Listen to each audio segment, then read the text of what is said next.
Well, hello. Here I am again. I'm Alvin Smith, and this is Lost Camera Video. As it was pointed out to me by one of my subscribers, people don't really like to read. Now, this is sort of getting lazy if you ask me, but we're going to try to work something out. So, here we go. It was a quiet night, like it's about 3 o'clock in the morning. The food station, we had a couple of possums come in and they wanted to squabble over it. I think it was probably a mama possum and a yearling. But they soon settled their differences, and there's one thing you got to know about a possum is that he tells everything about himself in his ears. You can tell when a possum's nervous. You can tell when a possum's got curiosity. You can tell when a possum's mad, all by what he does with his ears. Now, if you keep watching these possums, you're going to see the yearling climb up, and he's going to peer out an exit hole that I have at the back of the food station. And both ears pop up, and it more or less means, kind of, uh-oh, something's going on. But he very quickly loses his appetite, comes down, looks over to the left, decides he don't want to go that way. He thinks he'll go out that hole. Well, the mama possum, she thinks that he's just trying to get to the food dish, so she just puts it right in the middle of his throat and knocks him off the food station. And then's when things really change.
Oh, wow.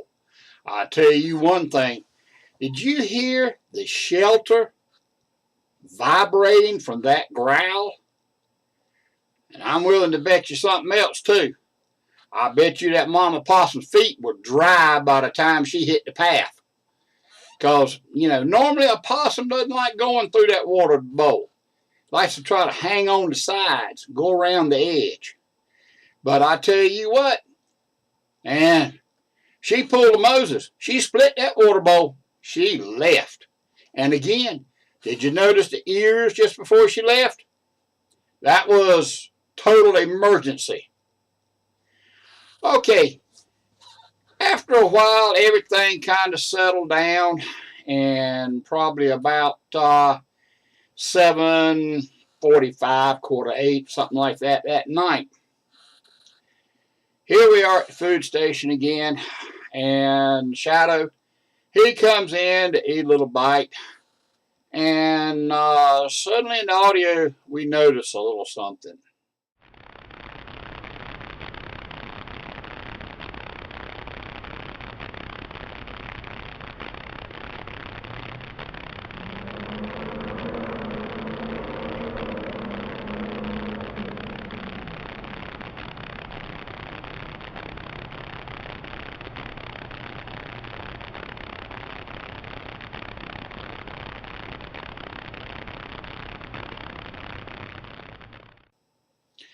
Well, I tell you what, I marked George of Jungle off the list, but I don't know what that was.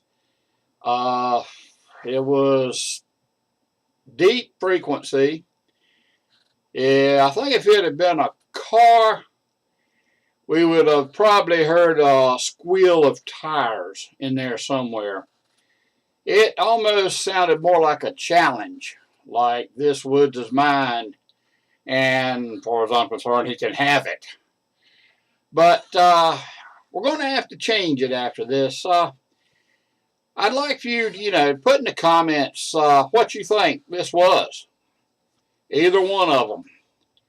Because, like I said, the one under the shelter, that was a low enough frequency that you could hear the shelter itself resonant.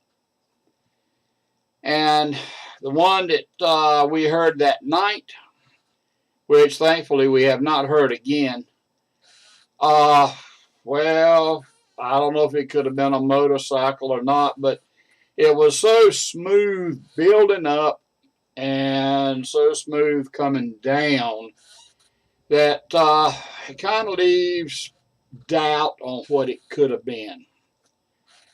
So I know we've got lots of experts out there, and here again, I went ahead, my subscriber didn't have to read about this.